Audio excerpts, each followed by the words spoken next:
ready for Flip the Book. So would you like to play? Sure. Sure. So there's 3 books, so you can pick 1, 2, or 3. Okay. I will pick book number 2. So that's what we refer to as the big book, and you've got 1 to 430 pages to pick from. 1 to 430. How about 428? 420. I don't know why that number just feels really good. What book is it? Do we get to find out? Sorry. It's your Insight and Awareness book. So it's Your Life is an Exhibition to Discover the Truth of Yourself. So it's a book of concepts. It's my first book, and it's really, as you would know as an author, your first book's always it's the one you put a lot of effort. Well, you put a lot of effort in all your books, but it was my journey tracked. So, but it's designed that you can just open it up randomly, read a paragraph, and the idea is then for you to explore that paragraph within yourself. So that's why, yeah. So you've actually got 1, 2, 3, 4, 9 paragraphs to pick from. I love this. How about 7? 7. So what is actually interesting, because you've gone to the glossary, and that's good. We don't mind that.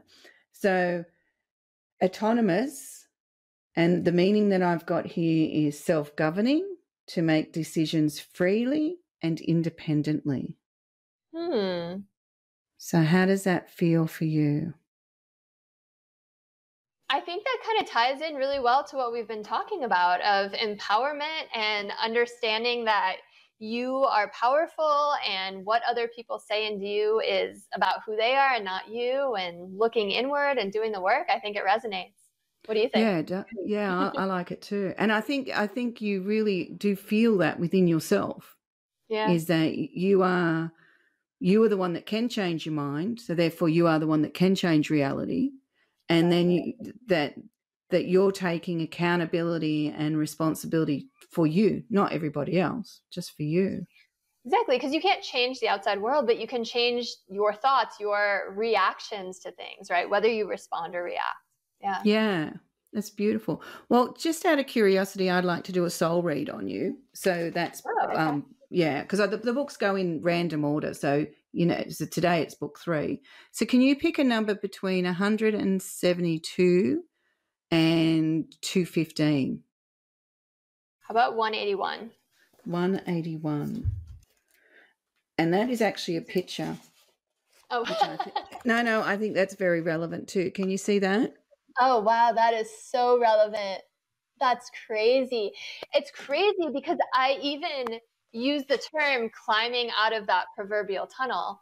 There you go. Oh, well, I'll tell you something else that's interesting. Just for our listeners, it's a picture of a lady down a well, and you can see into the well, and she's climbing up a ladder, and it's got unconditional love. So truthfulness, compassion, kindness, acceptance, and hope. And she's climbing out of the pit.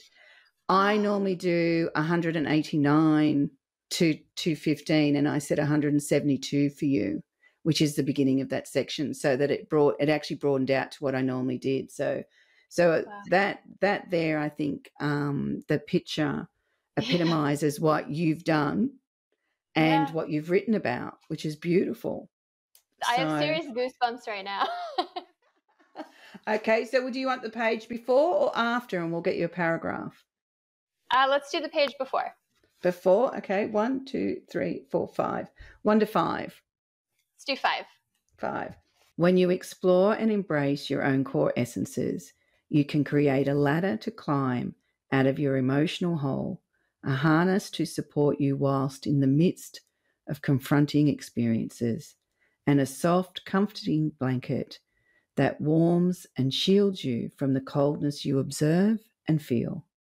To climb out of an emotional hole, you have to be prepared to acknowledge and use the ladder you create with your core essences. You may find the first rung easy, but fear moving to the second rung because you have to step away from what has become familiar.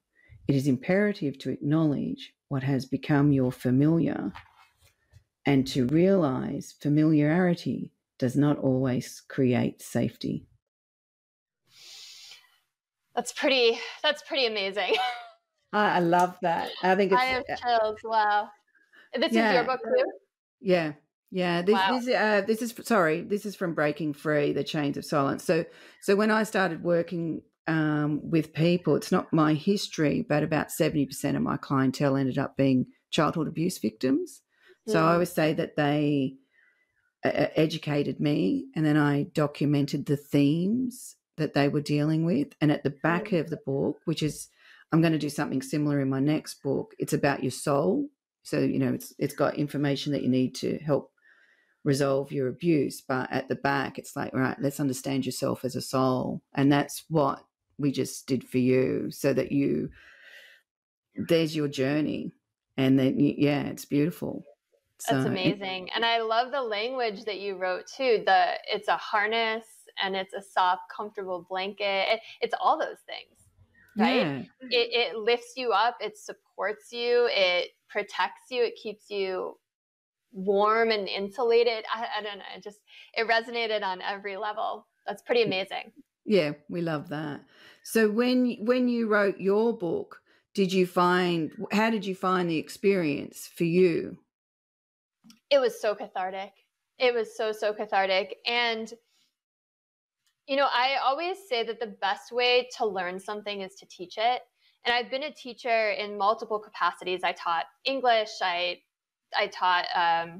tutored foster kids. I taught yoga. I taught yoga teacher training. I'm a life coach now. And in every single one of those, I learned that the more you teach, the more you really understand the information you're sharing, because when you have to know how to explain it, you just get it at a deeper level.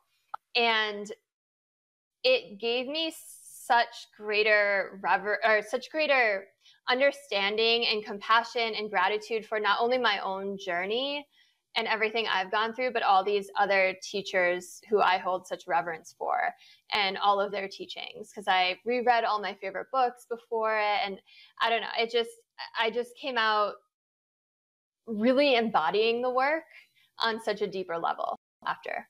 Oh, that's brilliant. Yeah. Well, I want to thank you for being on the podcast. I've really enjoyed the conversation. I have too. Thank you so much for having me. This has been really wonderful.